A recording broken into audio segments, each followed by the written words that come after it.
Yeah, I guess it's sorry. All right.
Better for you. Make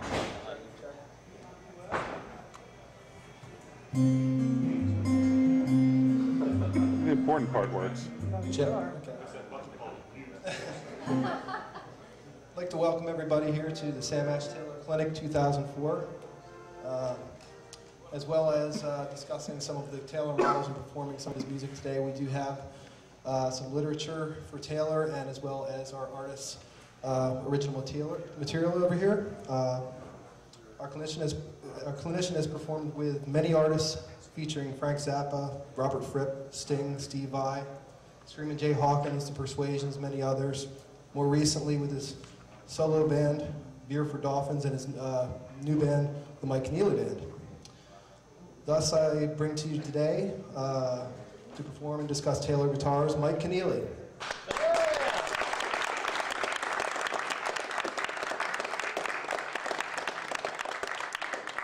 Incidentally, we do have some discounts on Taylors today, the 400, 600, and 800 series, and as if there's anything else back there, just check with one of our guitar associates.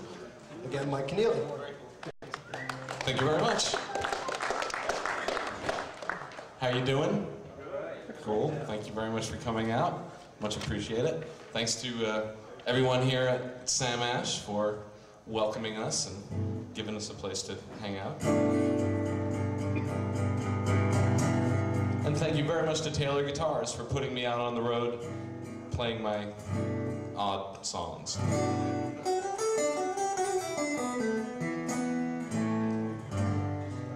Brian, did you think of a song for me to play yet? Anything from Dog, okay.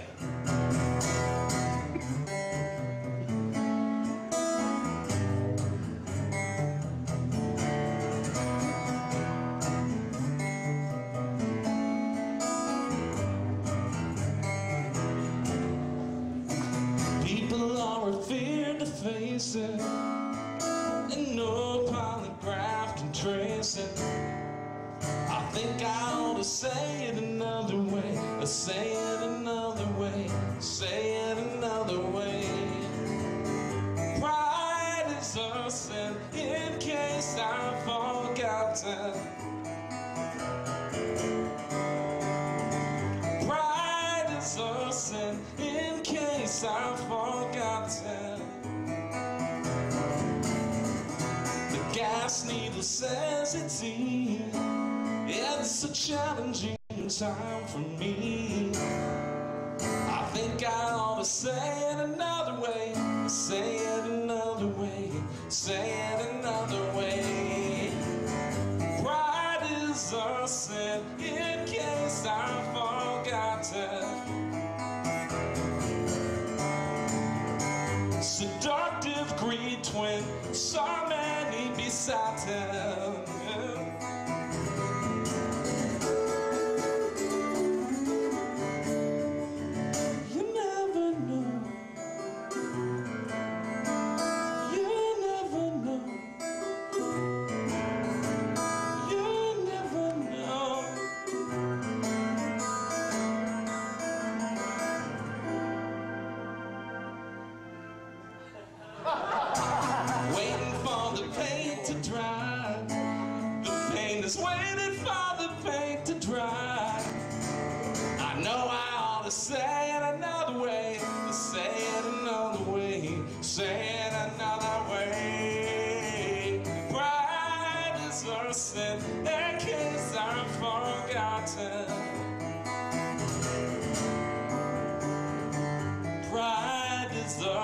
sin in case I've forgotten.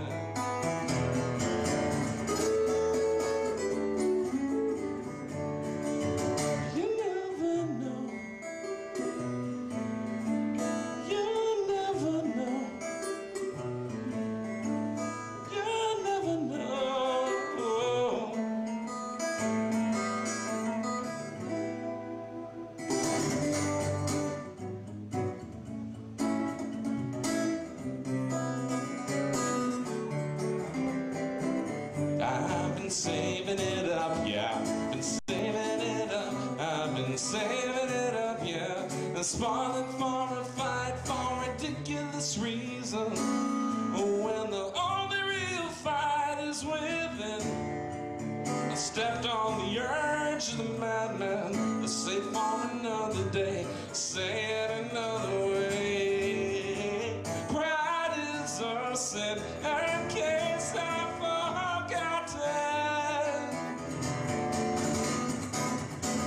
pride is a sin in case I've forgotten.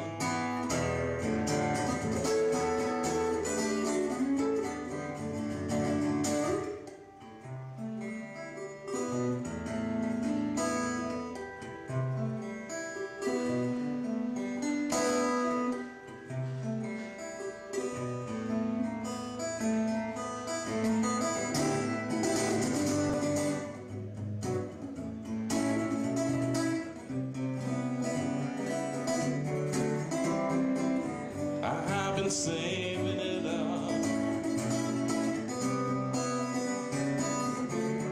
Saving it up. I've been saving it up. Yeah, been saving it up. I've been saving it up. Yeah, been saving it up. I've been saving it up. I've been saving it up. And I've been saving it up. And I've been saving it up. Thank you.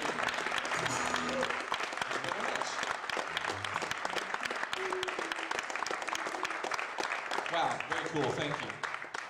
Now, I've been playing Taylors for about 10 years now, and I've been doing these clinics for about 4. And I generally really like to let the audiences at each one of these things kind of drive what direction they go in, because every audience has their own sort of interests and their own things they want to know. So if at any point during the proceedings you have a topic or an idea or a request or a complaint or just some advice that can help us out, feel free to raise your hand, speak right up. It's all about interactivity in the 21st century. So. But I would like to say that anybody who tells me the model number of this guitar I'm holding is going to get a free set of strings. Yes, sir? 514 C. That's correct. And the strings, they are elixirs, which is the string of choice in Taylor guitars. All Taylor guitars come equipped with elixir strings. I'm going to throw these to you and hopefully not injure anybody in the process. Awesome. And, more strings to anybody who can tell me what woods are used to construct this particular guitar. Yes, sir? Mahogany and... No? I'll give you another chance, though. It starts with the same sound as Sitka spruce, but... Cedar. Yeah! Okay, good job. Got 8 more sets of strings for equally absurd questions during the course of the night. But I'm so darn pleased to be playing Taylors and to be representing Taylor, because in addition to being, well, how many Taylor owners are here this evening? So you know they make fine instruments. How many of you are considering possibly purchasing a Taylor at some point in your life? Yes, don't you dare dissuade him from his destiny. Will Taylors make a 7th string? You can actually just sort of tape a 7th string to the guitar. But they make beautiful instruments, and they're beautiful sounding, beautiful to play, and I think most people are aware of that. But one of the things that I like to talk about in these get-togethers is that I've gotten to know the people at Taylor really well over the years that I've been involved with them. I'm also real lucky because I live like about 15 minutes from the Taylor factory, so I get to go and hang out whenever I feel like it. And they're very, very good people. And it makes me feel good to be involved with a company that I know does their business with integrity and are not abusing their power in the music industry. In fact, they have real, a real respect for music, and they have a great respect for people who play music and the people who choose to play their instruments. Whereas with a lot of companies, you might find that the point of sale sort of marks the end of your relationship with that company. With Taylor, when you buy one of their instruments, it really marks the beginning of your relationship with the company. There's a great rapport that develops between Taylor owners and Taylor guitars. And I would hope that the people who have bought Taylors in the past have found that to be true. If you read the Taylor publication, Wood and Steel, which is a very fine publication, you'll find the letters column is always stuffed with testimonials from satisfied Taylor owners, and a lot of it has to do with how comfortable they feel involved with a company like this. Good people. Bob Taylor himself. I'll be right there. Bob Taylor himself is a really remarkable guy, and I'll be talking more about him as the night goes on. And now I'm going to play another song from the new album, which is called Dog, which is conveniently for sale, just slightly to my left. And the song is called Splain.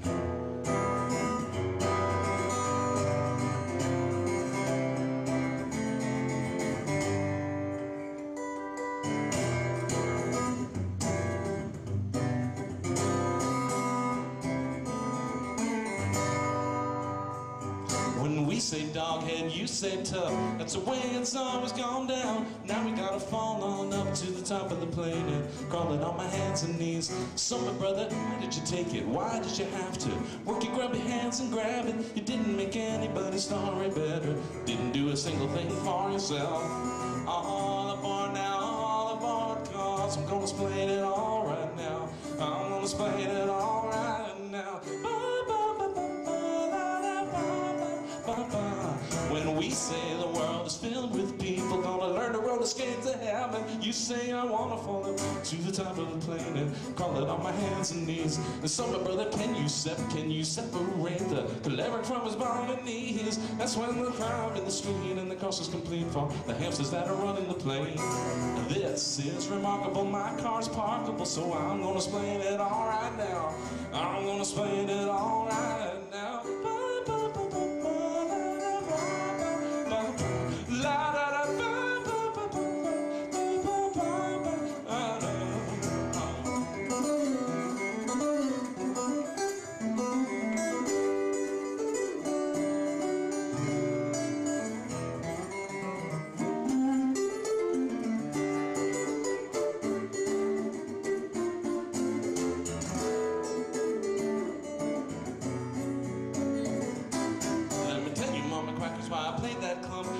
That's for hanging my dog, cause I placed the feather on top of the river and stood stock still 25th of an hour. I would rather bite my time and wait for it to relent and recede like some risen demon, returning to an underground land somewhere inside my glands, than engage it in battle.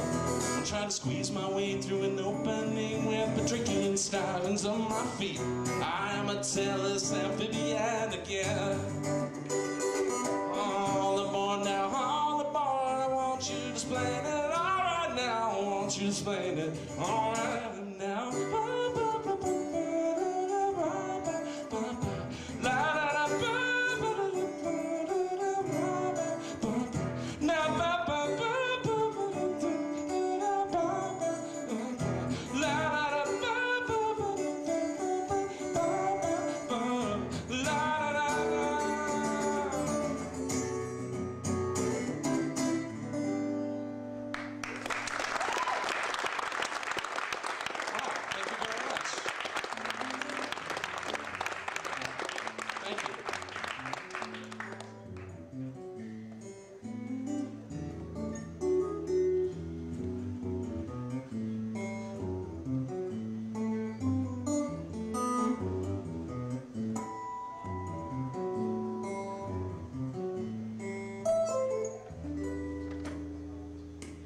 Sing tight, move tight.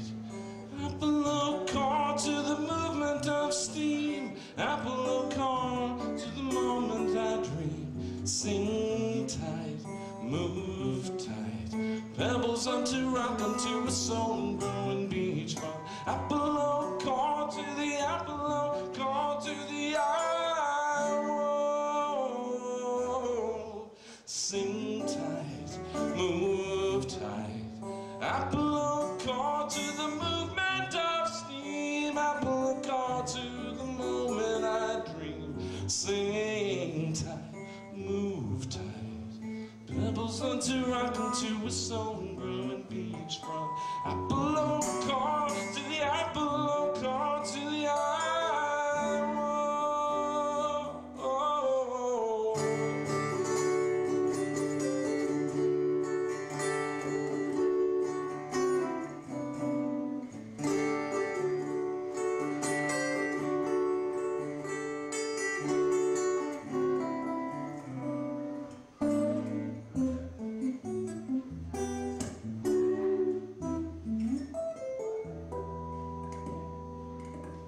sing tight, move tight.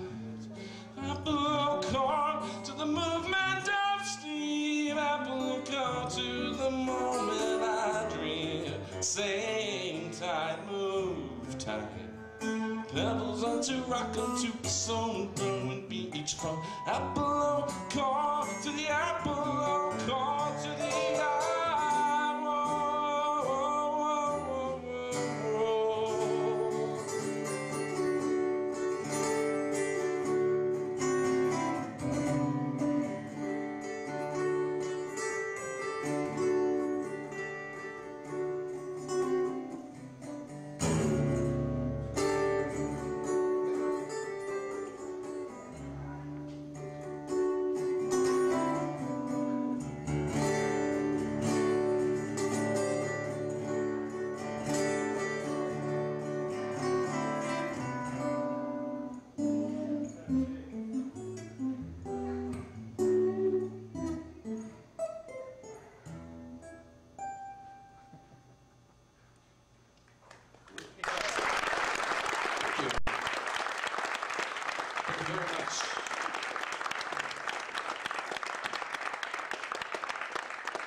Someone raise their hand and tell me something. I don't care, I'll try. Okay. What's the name of the town where the Taylor Guitar Factory is located? El Cajon? Hey, it just so happened that you knew the answer to the question Such a before deal. you even knew what the question was. Would you be so kind as to pass that back? Sir. And El Cajon, California, which is in the East County of San Diego, California, which is where I live.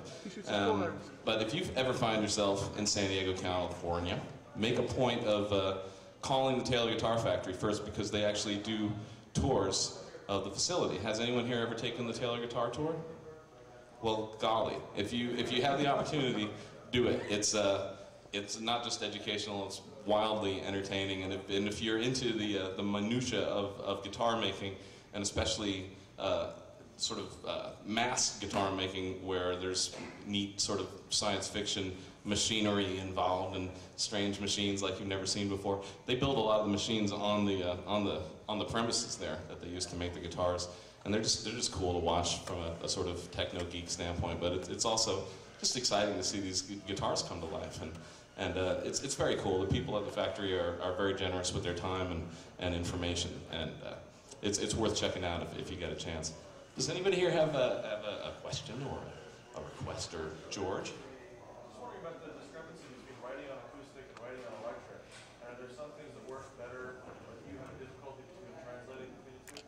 It's not really a difficulty. A lot of the stuff that I'm playing, or that I do play at Taylor clinics, for instance, were written to be played on electric instruments. So initially, when you pick up the acoustic and start making that transition, okay, I'm going to take this song that was written to be played, with loud electric instruments, with a drummer, going crazy and distortion on, so all you have to do is play one note, and you have the option of letting it play itself for a minute and a half, and all that stuff that you can't hide behind with an acoustic guitar. That just gradually over the course of playing the song, sort of imperceptibly, the idiom of acoustic guitar makes itself known, and you find ways to adjust a song, say, that was written to be played on electric. There's stylistic changes that you make in order to make it really sound good on an acoustic, to make the chords sing out in a special way. And usually that involves, I don't know, maybe just like for instance, on an acoustic guitar, you might play just something, maybe just hit the strings a little bit lighter, because you get just that special kind of warm sound, as opposed to going like that all the time. But one of the things that's cool about, for instance, Taylors, now that they have come, do a little plug for the expression system. This is the amplification system that they've been putting in Taylors for the last couple of years. It's called expression system because it really does kind of allow you to play very expressively, and it follows your dynamics. It doesn't squash your signal. It doesn't compress what you're doing. You can play very.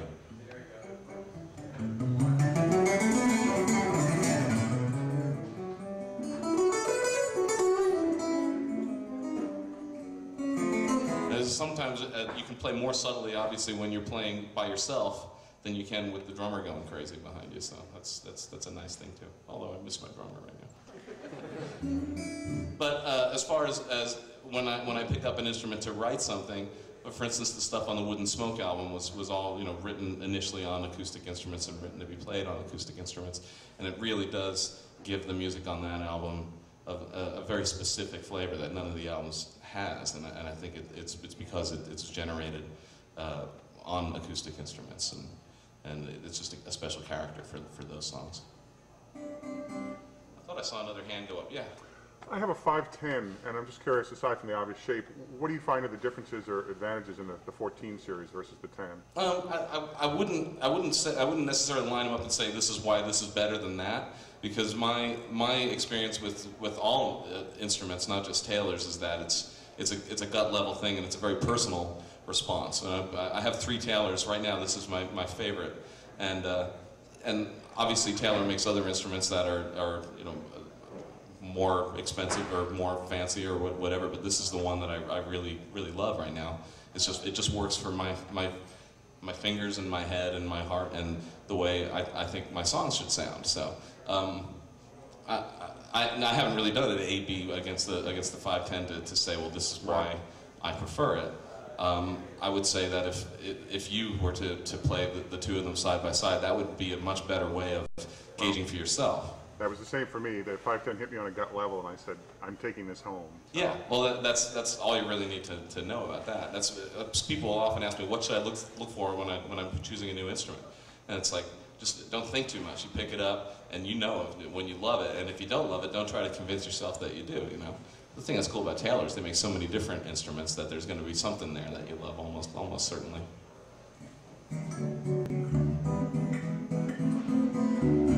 While I'm down, yes, sir.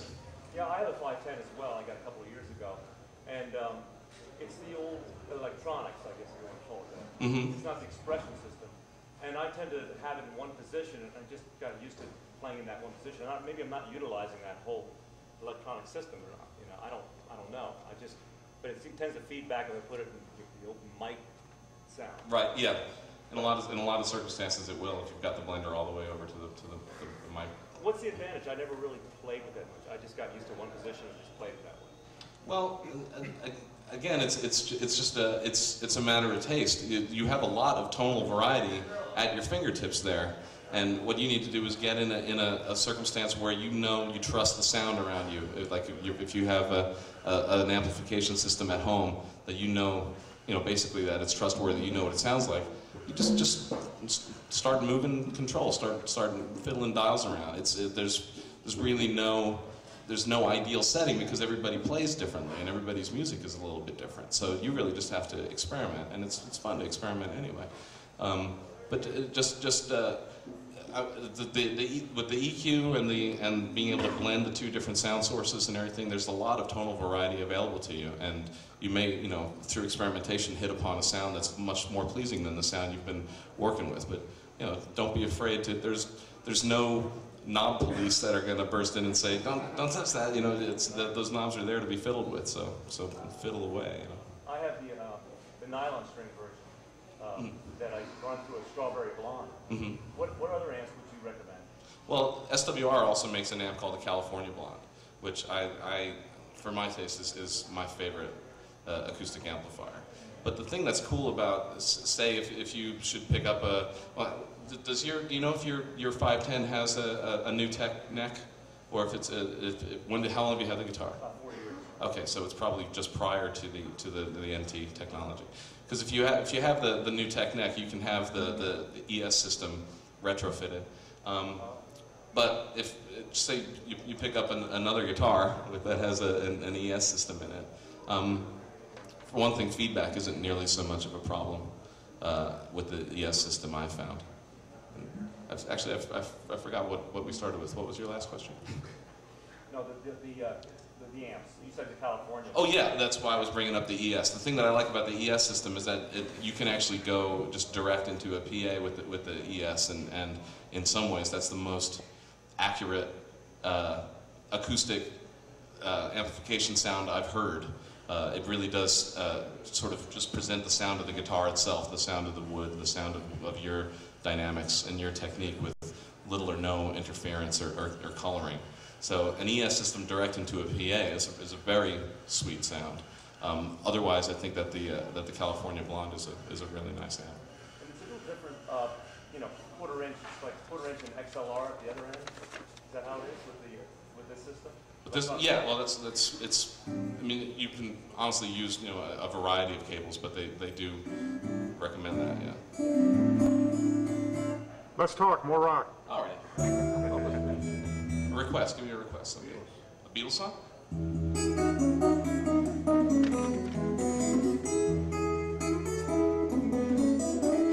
Tell me that you got everything you want, and the young bird can sing, but you can't see me. You can't see me. You say you've seen 7 wonders, and your bird is green, but you can't see me. You can't see me. When your prized possessions start to weigh you down, look in my direction. I'll be round, I'll be round.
of what the prophets have seen. Man, a simple class of rodent flotsam has screamed, and I suppose the story slows on the last known instance of hot air dreams. Sir Holler, wide open wide as the lightning tumbles crazily across the sky, and another few hundred miles roll by, and I suppose the story's closed on that fated rose which prompt explodes in my soul, in my soul, in my soul,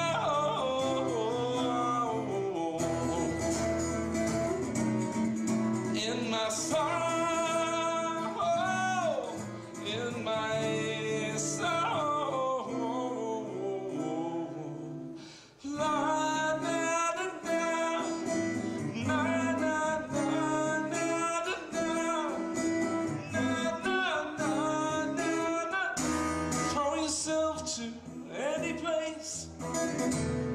Watch the humans race. You long for the days of your youth, obsessively small remembered objects, events, and sensations from your youth assume tremendous significance. Sir Hunter, sail under the bridge like you did when you and your brother were kids. Look back on yourself and see what you did, and forgive that poor soul. You knew not what you did, but soon you'll know in the warmest depths of your soul, of your soul, of your soul, of your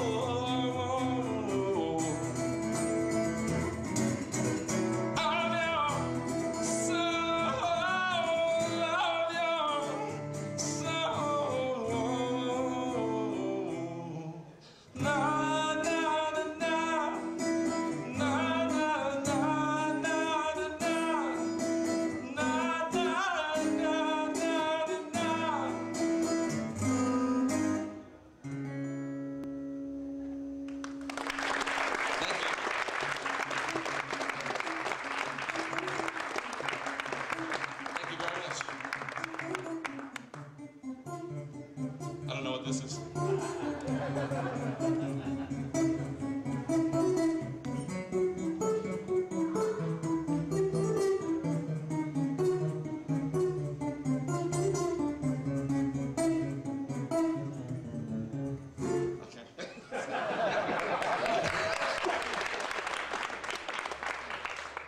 What was the name of that, Joe? Walkie-talkie. Walkie-talkie is the name of that song. That's a really good title. Brian's writing it down. There we go. It's on the internet tonight. Yes.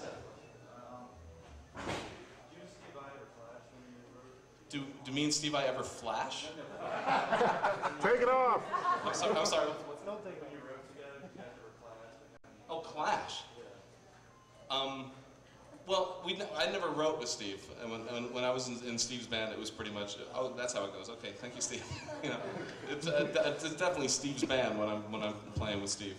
So there really wasn't any kind of a clash. It was with that gig. It was really just me learning the parts, but it was really a phenomenal education for me to learn that stuff and have to play it in unison with him or in harmony with him, because obviously, you know, Vi is phenomenal. There's really no other guitar player like him.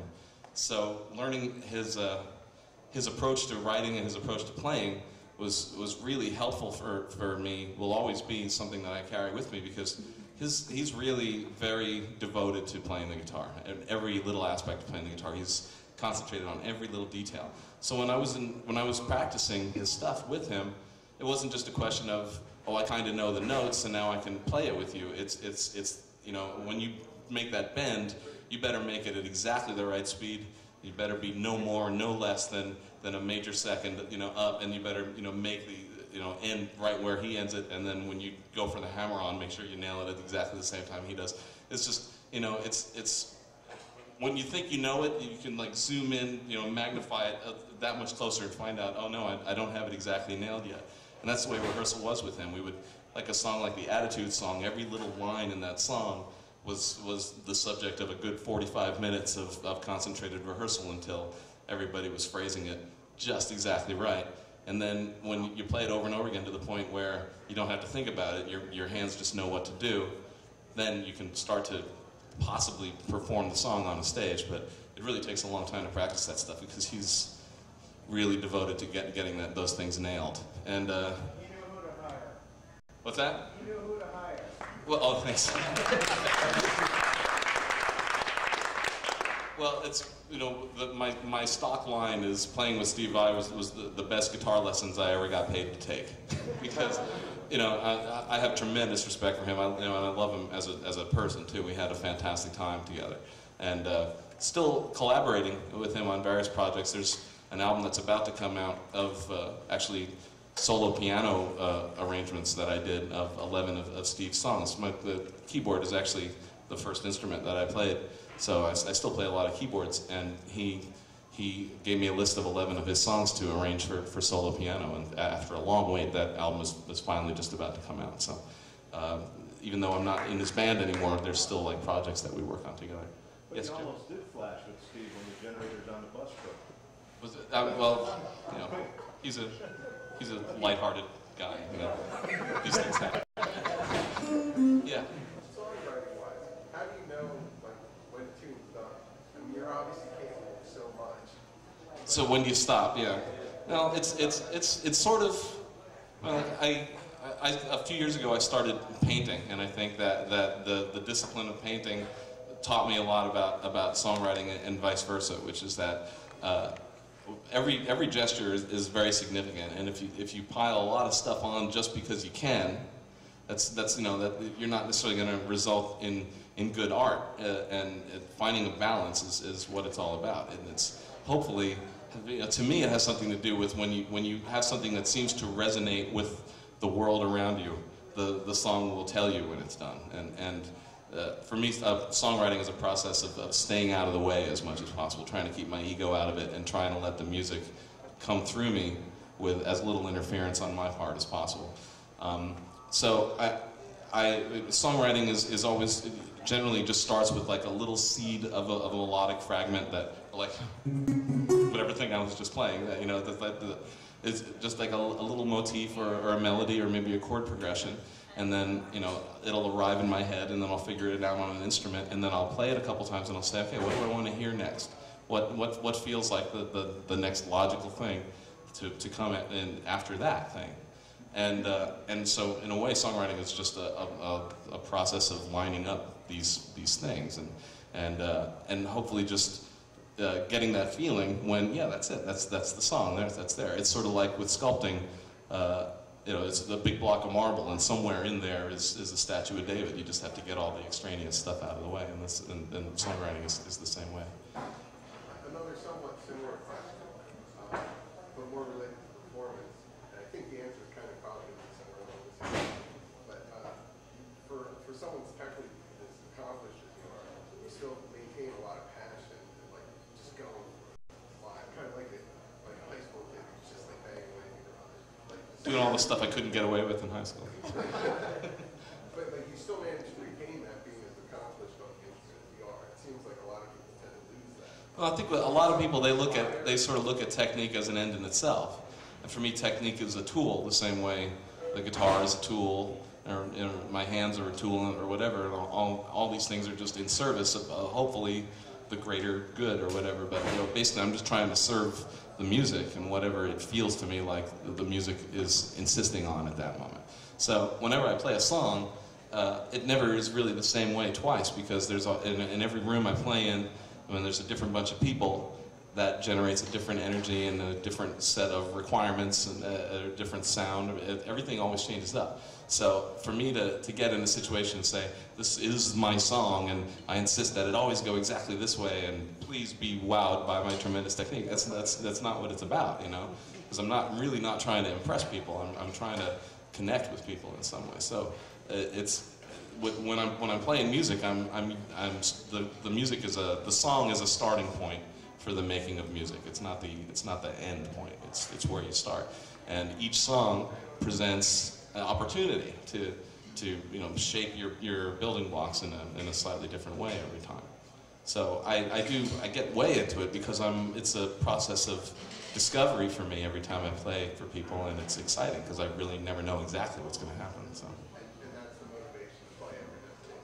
Well, yeah. Well, the motivation to play is basically just to try and every night is a different thing, and this night will never happen again. So ideally, I would like for people to leave here thinking, for one reason or another, that was cool, or that moved me, or I really like that song, or hopefully not, boy, that was insufferable and I can't believe I wasted my time there.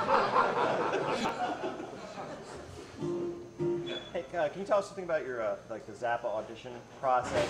I'm sure you get the question all the time, but I've never heard I'm a drummer, so I've heard like Terry Bozzio and Cal to explain it, and it's just such a fascinating thing. So from a guitar player, were you in a room with 800 guitar players, and I mean, how did it all come about? Well, it was an unusual bit of serendipity that I made the call, because I called his office. I called his office cold and asked for a job, and there was no reason to expect that I was going to get a call back, and it was because I had heard that he was rehearsing with a band again. This is late 1987. In 1984, he had done a tour. And then at the end of the tour, I think he had lost like $300,000 or something on the tour. And there's really only so many times you can do that before you start to think, maybe this isn't a good idea. So he did a bunch of interviews saying that he was never going to go on the road again. He was done with touring. And I called him in 1985, the year after that tour. He was in the office, in his business office, taking phone calls for one afternoon. It was advertised, call Frank Zappa. So I called him up, and I told him, it's always been, because I was a Zappa freak from real early on. From when I was 9 years old, it was like Zappa was really kind of it for me. So I told him, it's always been a dream of mine to play in your band. And Frank said, well, I'm never going to have another band, so keep dreaming. Which is really nice. And so a couple years after that, when I heard that he was rehearsing with a group again, my first thought was, neat. I get to see another Zappa tour. And then I suddenly realized, I better get a little more ambitious about this, because if I'm ever going to realize this dream of mine of playing with Frank, I had a feeling that this was going to be my last chance. And I, unfortunately didn't realize how true that was, but I just thought, he hated losing all that money last time. I can't imagine he's got more than one more tour in him. So I thought, okay, this is it. I better take my stand. So I called up his office and I said, hi, my name's Mike. I play guitar and I play keyboards and I sing, and I know everything that Frank has ever done, and I don't know if he's looking for anybody, but I'm over here if he needs anyone. And Frank called me up the next day, and he said, well, I understand you know everything I've ever done. And I said, well, I kind of backed out a little bit, because I knew it all really, really well. I'd listened to it millions of times. I had only played a certain amount of it, but it was all part of me, and I knew that I could play any of it if he needed me to. So I said, well, I'm familiar with all of it. And he said, do you have any idea how many songs that is? And I said, well, yeah, they're all in the next room over there. And he said, well, I don't believe you. Get up here and prove it to me. And that was a little cool challenge, a little call to arms. So my brother drove me up from San Diego to LA while I was practicing every Zappa song I could think of in the backseat of the car. And then I got into the rehearsal room, and Frank had told me a couple of songs over the phone that he wanted me to work on. One was called What's New in Baltimore, which I had never played before, and I only had like a half hour to try to figure it out before I got up to the rehearsal. And it goes like...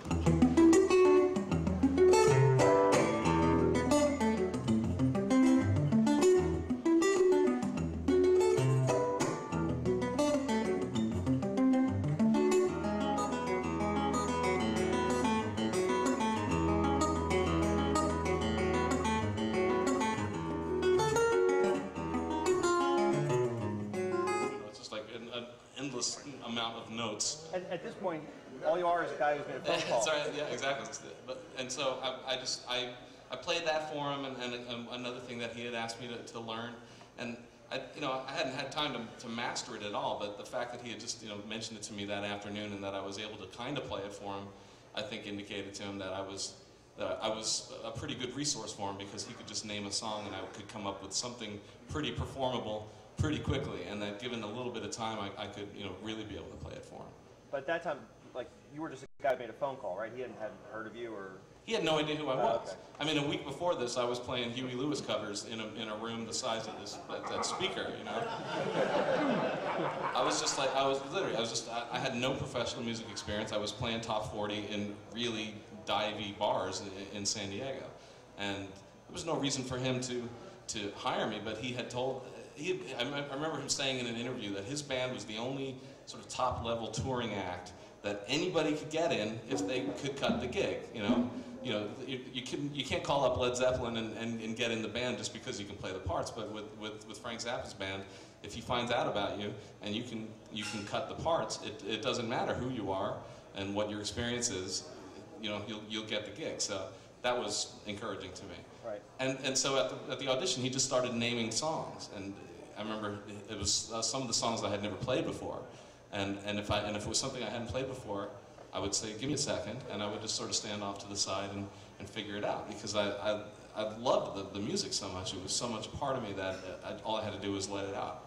And I think I could see his eyebrows going higher and higher as the thing went on, because I think he realized that this was kind of like a jukebox type situation, and it came in handy during rehearsals with the band, because I remember specifically things like he would say, boy, I'd really like if this band could play Who Needs the Peace Corps, and then he would just turn and look at me and wait for me to start playing it, and then we would gradually piece together an arrangement for the whole band out of that. So I think he got a kick out of having me around, because I was such a fan, and I knew so much music, but I was also able to play it, and it ended up being a good resource for him. But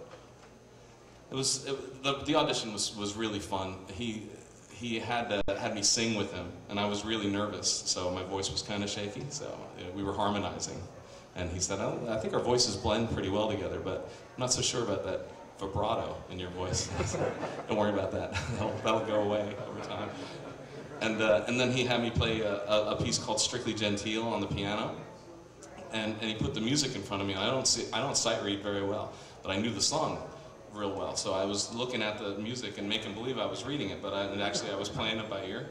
And Frank couldn't sight read either, so even though he had written the thing, he still wasn't sure if I was playing what was on the page. So he was like squinting at the music, and he was looking at my hands, and he goes, "Wait, are you playing what's there, or are you playing it by ear?" And I said, "Well, I'm playing it by ear." And he smiled, he got a kick out of that. And that's when he shook my hand, because none of the band wasn't there for the audition. It was just me and my brother and Frank in this huge soundstage.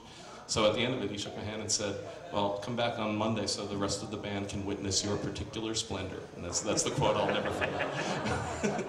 And then my brother and I drove back to San Diego screaming for 2.5 hours. That was my Frank Zappa auditions. Thank you.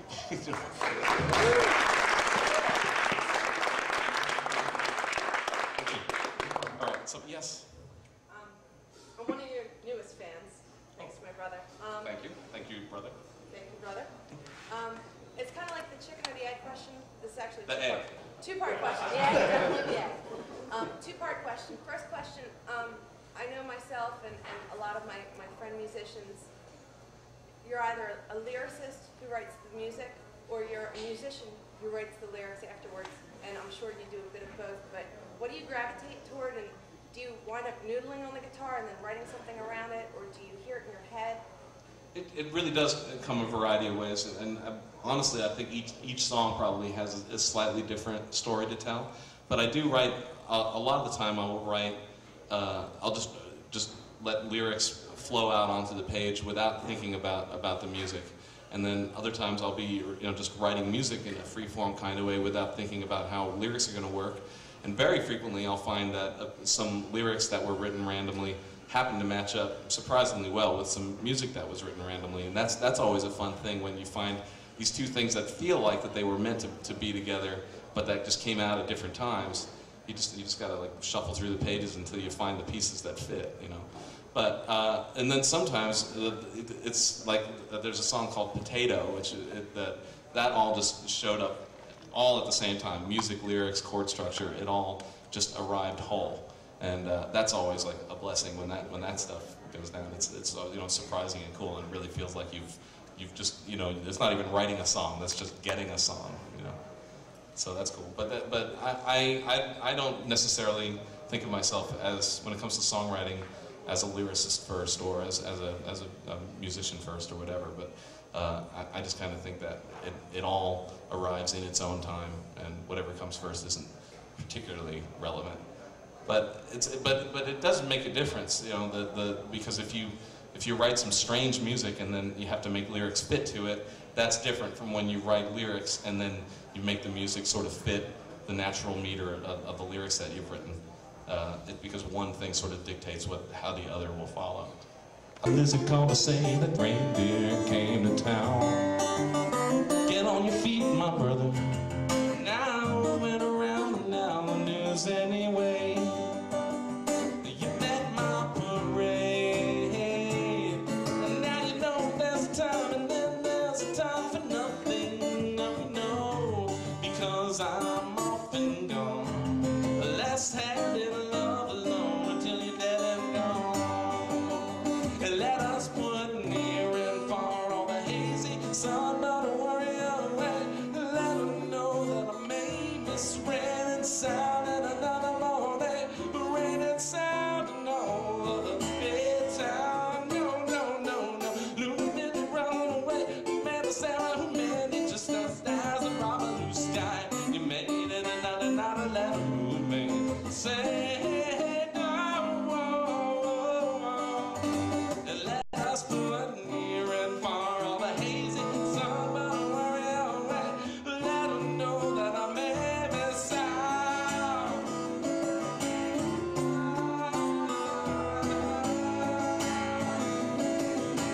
Rain and sound and all of the hate town. No.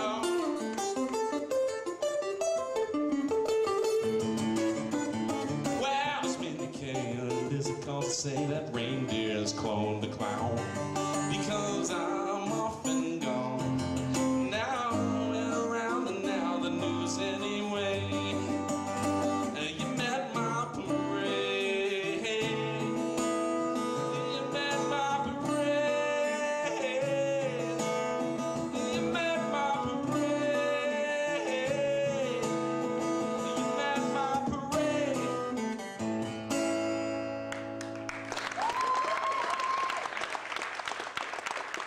Thank you.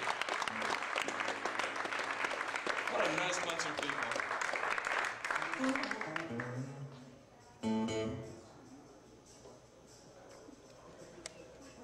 When you stand in front of your band, be confident in what you have to tell them. Because I mean, obviously there was experimentation. It's not like he always knew exactly what was going to go down, but he stood up there with real confidence and with a real kind of strength, and just this feeling that he was in control, but not in a controlling way, if you know what I'm saying. Basically what it was is I trusted him when he was leading the rehearsals. There was a feeling that everything was in control in a creative and mutually beneficial way. So it wasn't I didn't feel like somebody was pulling the strings, but at the same time I felt like everything was being taken care of. And also he was open to the input of everybody in the band, which might be surprising to a lot of people who think that maybe he was a tyrant, or that he insisted that the music always be played a certain way, and always, I mean, if he wanted things to be absolutely clinically perfect, then he would go sit in the basement with the synclavier. But when he played with the band, he realized that there was going to be human input, and he welcomed it. And so when I am working with my band, I know what I want to hear, and I know what I want to accomplish, but at the same time, I really welcome and in fact count on the input and the contributions of the people in my group. And also, I learned from Frank the importance of rehearsing a passage over and over and over and over and over until it really sounds right. Because what's fun is when your band really knows how to play the heck out of a song, then you can play it differently. It's because when everybody is on a common grounding with these strange pieces that I write, because when everybody knows exactly what's going down, that's when you can diverge. That's when you can start to experiment. Everybody can go their own way, knowing that we're all going to meet up a little bit later. With Dweezil, I learned this.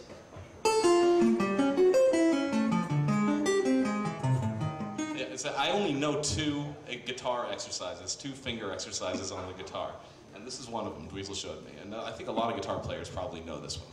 It's very simple. It starts with this shape, which is a major 7 shape. And then you reverse it. It's very simple. Then you move over to the next set of 4 strings.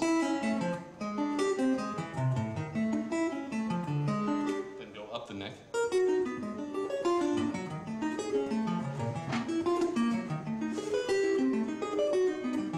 I remember him doing that at a rehearsal one day, and I was, what the heck are you doing? And then I made him show me, and it's actually just a kind of a nifty finger exercise. So I had a great time with Dweezil, and playing in that band was a whole lot of fun. But when honestly, when I think about what did I get from that experience, it's which is fine, I'm very grateful for that. And with Steve Vai, what I got was really just becoming very focused on every aspect of tone production on a guitar. Because maybe before I played with him, which I got in his band in 1996, and I was okay as a guitar player, but I didn't really get deep into what it means to go.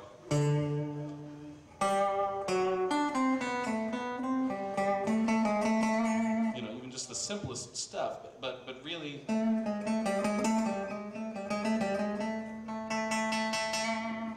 just experimenting with ways of getting different tonalities and different attacks, and he's so willful with everything that he does, and he's so he can really focus way deep onto the smallest detail of what it means to play even a single note on a guitar. And I had to play that stuff in unison with him, so I had to get into it as deeply as he did. So what I got from Steve Vai was just a new respect and a kind of this awe for the possibilities of playing guitar, how much expression is available on a guitar.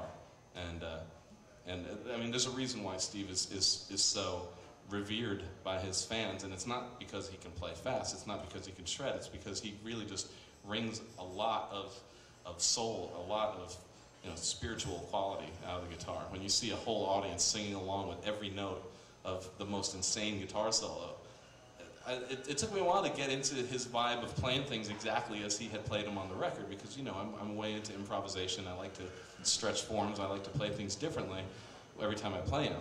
And with Steve, he was playing, for the love of God, he would play exactly the same way every night. But you'd have a whole audience just screaming along with every note. And when he nails it exactly as he nailed it on the record, you get this religious shudder of ecstasy coming from the crowd, and they would just be so happy. And I learned a lot from watching that. Did I play with Joe Satriani?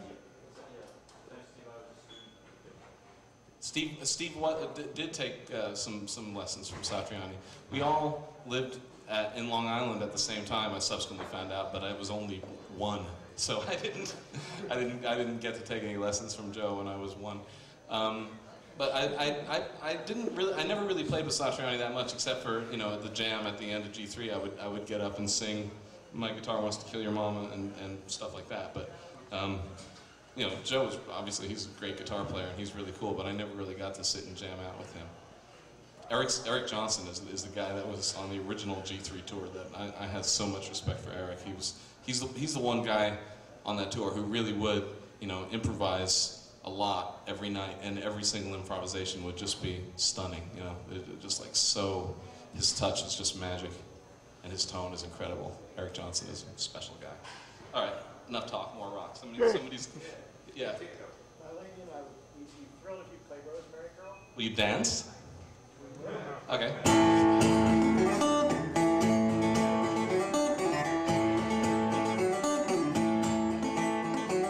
Screaming down the road to Sinai, being on the road making up, taking all the time in the world, waiting for a Rosemary Girl.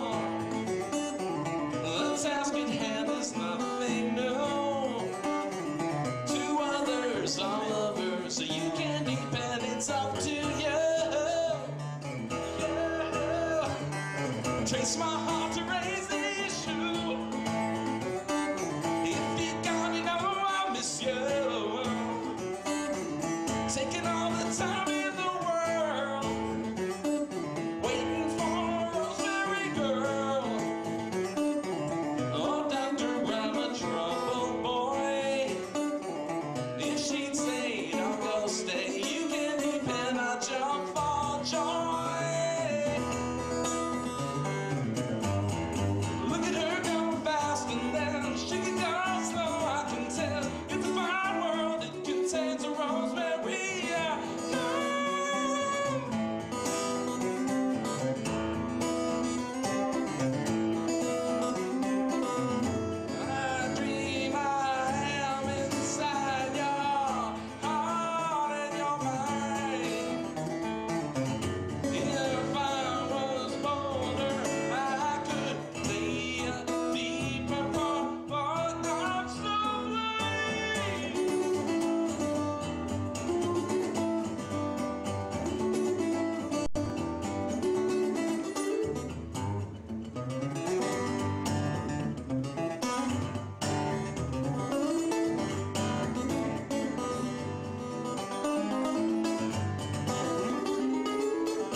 Raise your hand. What's the name of that song?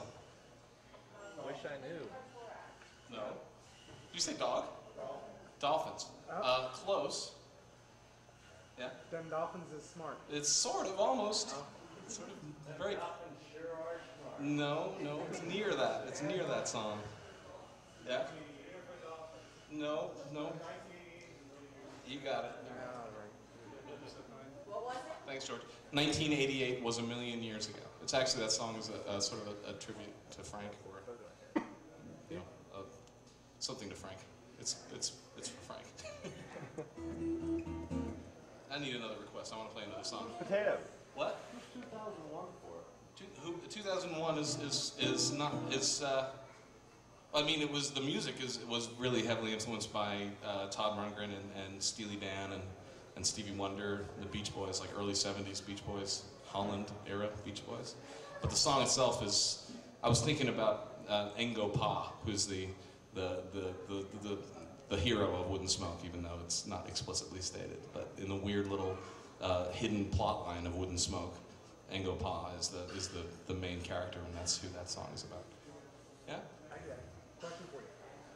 2001, I went to California to see the progress to Kevin Gilbert shaming. What's your most vivid memory of that?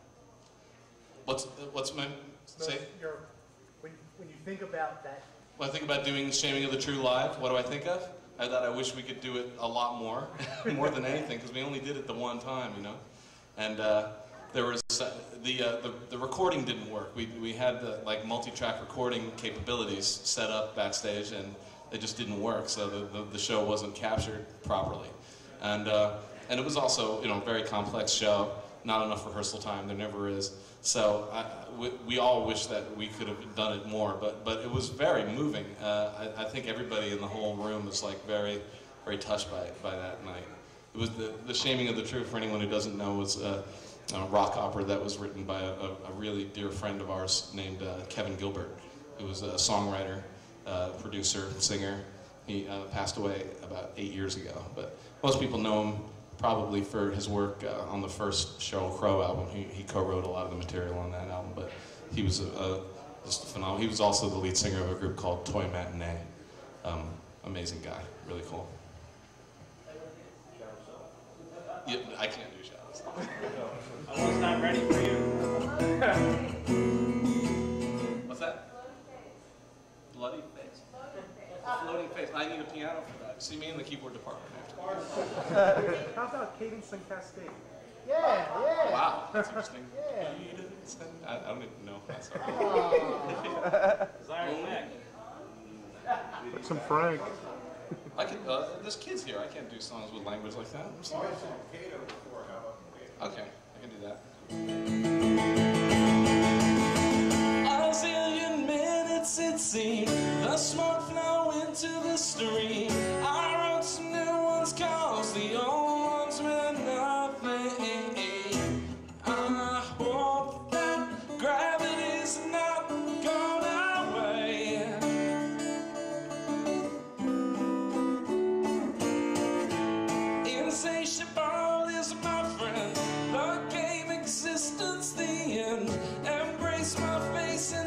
some happiness but to earn. I hope that gravity's not gone away.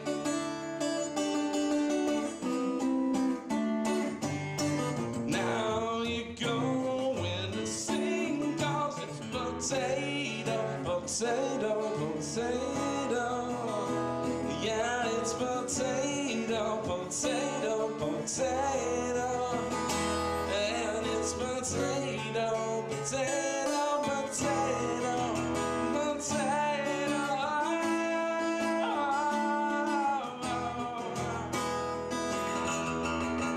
My favorite time is it now. My favorite moment is how. My favorite things are ever, ever my favorite. Too late to I pull the doctor away.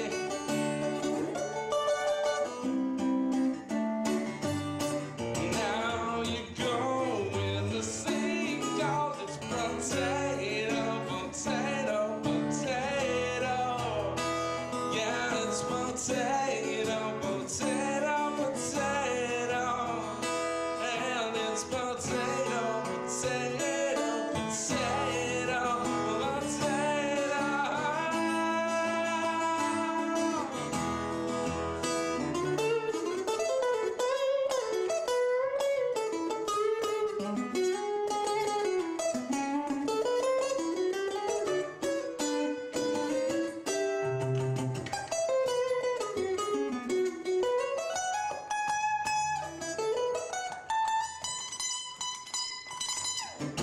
Now you go in the same car. We went to Maine 'cause we're friends with Mike Gato. And Briggs's charts flew away in tornado. And I was up all night riding potato, Australia.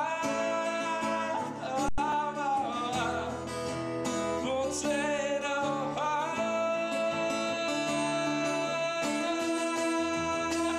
And it's potato, potato, potato. Yeah, it's potato, potato, potato. Yeah, it's potato, potato, potato, potato.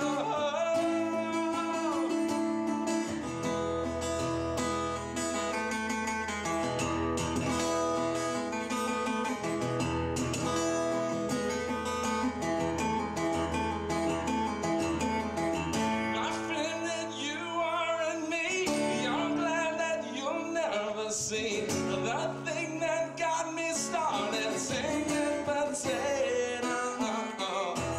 I hope that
Actually, yeah. I went to Andy's place earlier this year for about 3 days, and we started writing 6 songs together. Andy Partridge, for anyone who doesn't know, was the leader of a group called XTC. Amazing, really amazing British band. Incredible songwriter, one of the best. And yeah, we've sort of circled in and around one another's orbits for a long time, but we finally decided to see what would happen if we shut ourselves in his shed for a few days. And we got 6 songs started, and several of them are really promising. So, and I just found out that he called me a couple of days ago. I don't know why yet, but I'll find out when I get home. So we'll see what the next step is. We don't really know what's going to happen with the songs. When we were done, we said, what do we do next? And neither of us know, so we'll figure it out, though, I hope. Yes? Can you do Performing Miracles or the car song? I can do Performing Miracles or the car song, yeah. I'll do Performing Miracles.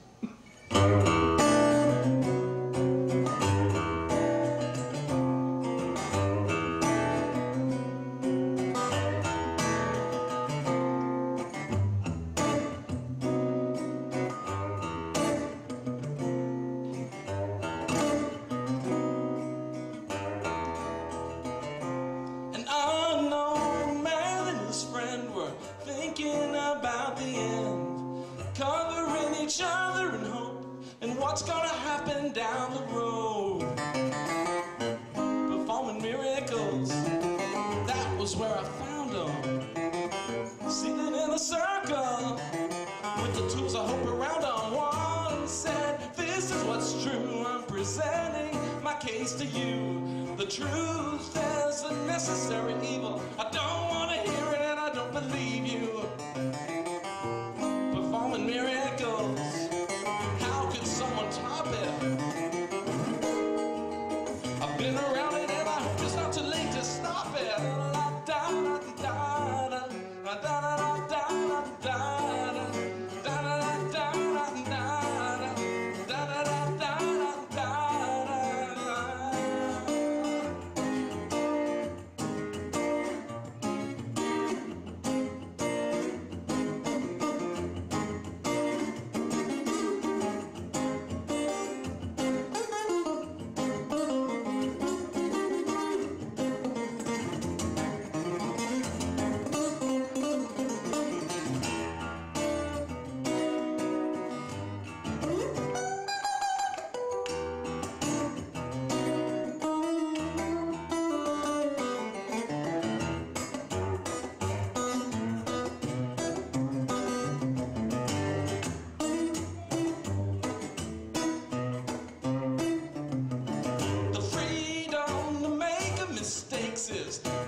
Miracles are nothing if you got the wrong intention.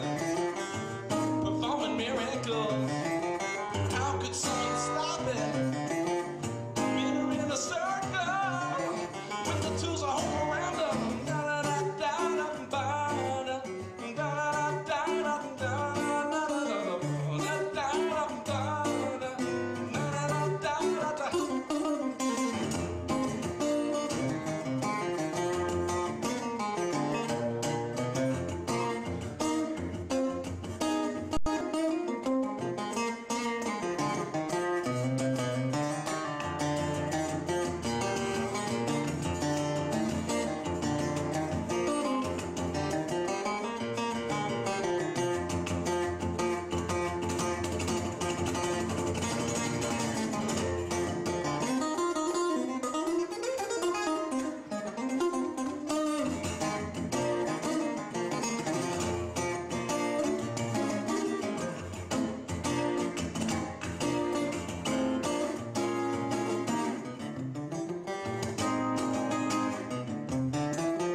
This is one of the hardest questions I have.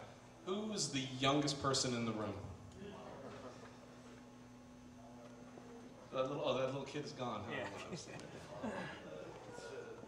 There's no more little kids here? Oh, that's too bad. Okay, let's fix the little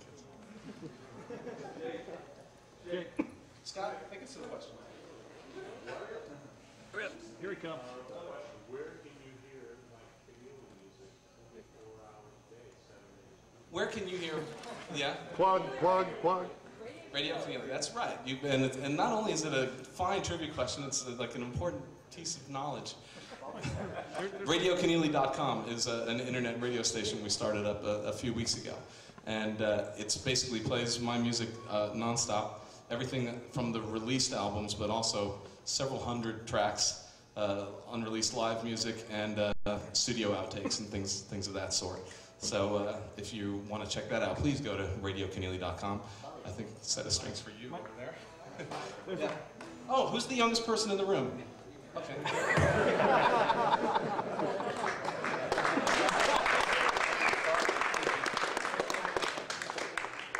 And one more set of strings, the person who stands up first and sings one line from their favorite Mike Keneally song before anybody else can. Yes. You just sang this song, but okay. Thank you for buying hat. I'm sorry, man. It's all about getting in there. Okay, well, we're going to wind up, but I'm going to do one more tune. But before I do, I really want to thank all of you very much for coming out tonight. What a fantastic crowd. Thank you. And thanks to Sam Ash for letting me come here and play a bunch of stuff. Let's hear it for Sam Ash. And once again, I've got to say thank you, of course, to Taylor Guitars, because if it wasn't for them, I wouldn't be here doing this. And I really can't speak highly enough about Taylor as a maker of very fine instruments, and also as a group of very fine people. And I highly recommend that if you haven't tried a Taylor guitar yourself, that you check out the acoustic guitar department here and try several different models and see which one fits your style and your liking, and give it a try. And please come here to the table. You can get a copy of the Wood and Steel publication. You can get that price list that Catherine is reading so diligently, and also go to TaylorGuitars.com, and any questions you may have about Taylor instruments will be answered ad nauseum there. So, one more tune. Let me hear some requests. I Am Monster, that's a good one.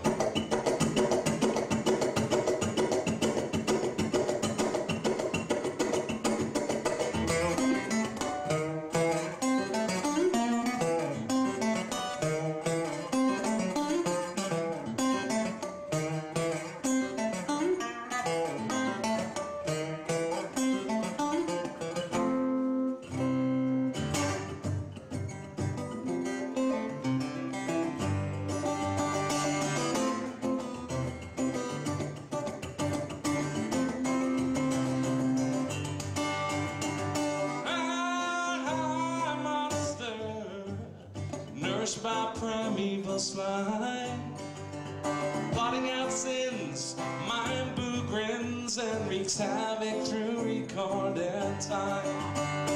Mariner sings in the village of kings, his music brings ash to many, while in the wings mind with things that he sings will bring many a penny. In another strange land you find Jethro, a man who has money and evil ambition. The eye seduces and quickly deduces the path of Marina's perdition.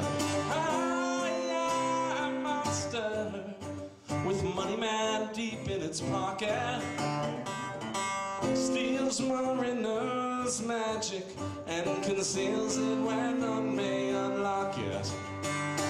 Marina crosses the merciless guess, the evil ones carry their mission. The money man yawns and crushes the bond who does these not of his own volition. Marina begs him to capture his legs that he cannot return to his home. He turns to shout and capture his mouth, and their evil should never be known. Give pain without warning or cause. Lay haze with the money man. Marina impaled on its claw.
soon emerge and feast on my food that I can. It's so very nice to know in modern America that you must never unveil the truth about the injustices under the bed. We're interesting long and bread without risking your thumb against the blood star man.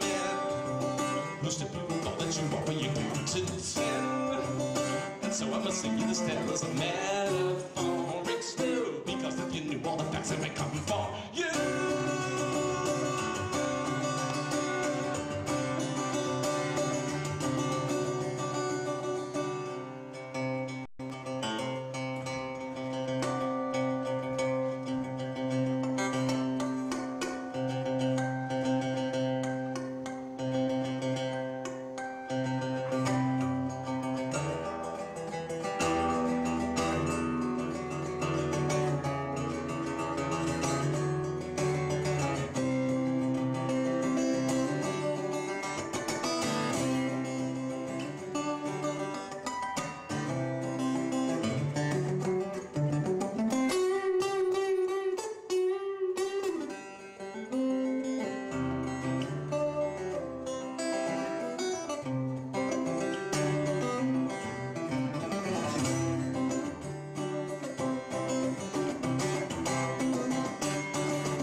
Nourished by primeval's life. Pray for the day it no longer wreaks havoc through time. I'm a monster, nourished by primeval's life. Pray for the day it no longer wreaks havoc through time.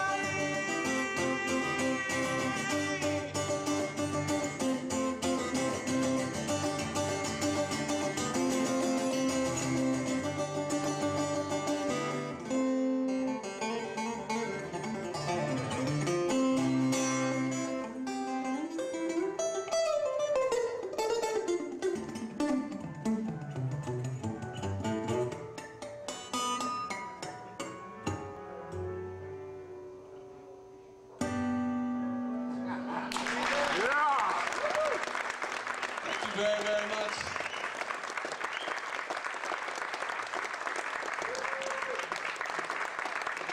Thank you. Listen, come and say hi to me over at the table if you want to get stuff signed or ask more questions, whatever. Thank you very much. Good night.